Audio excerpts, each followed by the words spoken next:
कधी विचार केला आहे का की इंजिनची रचना म्हणजे काय? ती जणू काही एका आर्किटेक्टनी बनवलेला परफेक्ट प्लॅनच असते.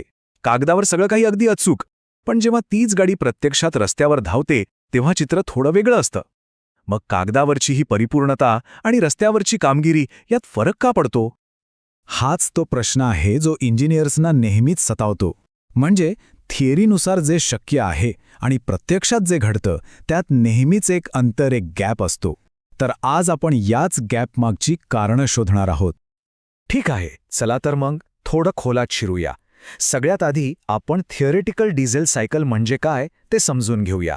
हे एक आदर्श मॉडेल आहे, एक परफेक्ट ब्लूप्रिंट जे आपल्याला सांगतं की डिझेल इंजिनने आदर्श परिस्थितीत कसं काम करायला हवं.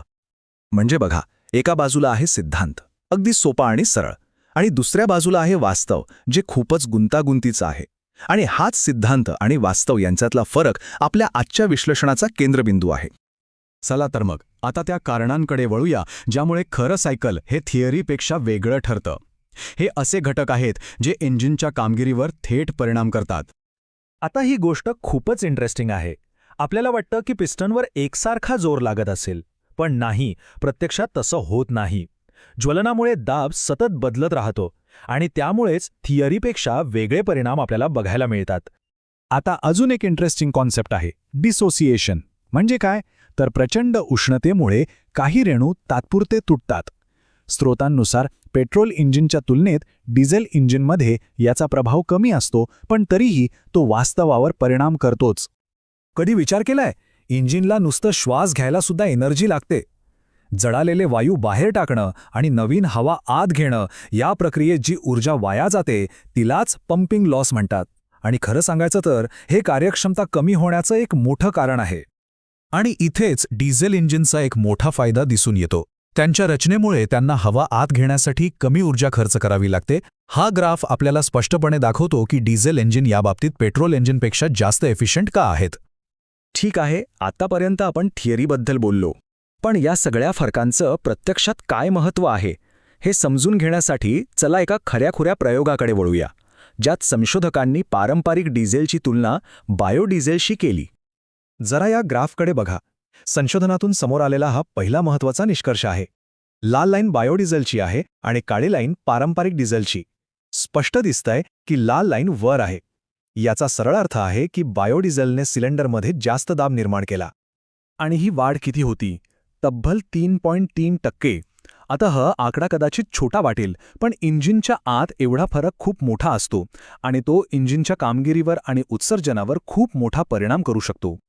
आणि हे ग्राफ्स, अरे वा, हे तर सिद्धांत आणि वास्तव यांच्यातला फरक अगदी आरशासारखा स्पष्ट दाखवतात.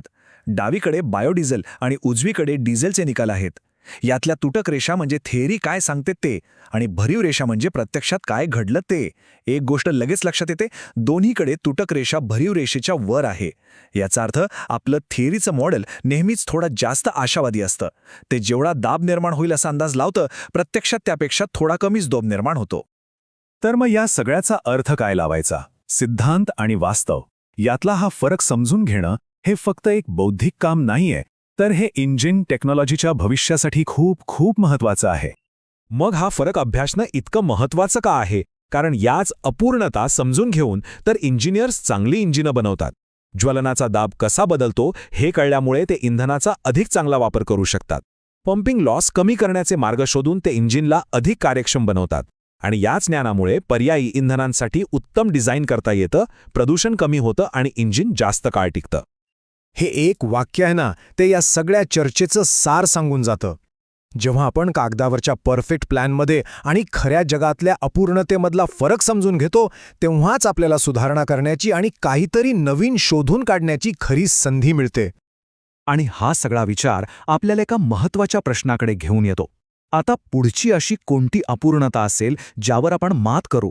जसजसं तंत्रज्ञान पुढे जाईल तसतशी इंजिन डिझाईनमधली कोणती नवी आव्हानं आपण स्वीकारू आणि त्यावर कशी मात करू, याचं उत्तर भविष्यातल्या नवनवीन शोधांमध्ये दडलेलं आहे.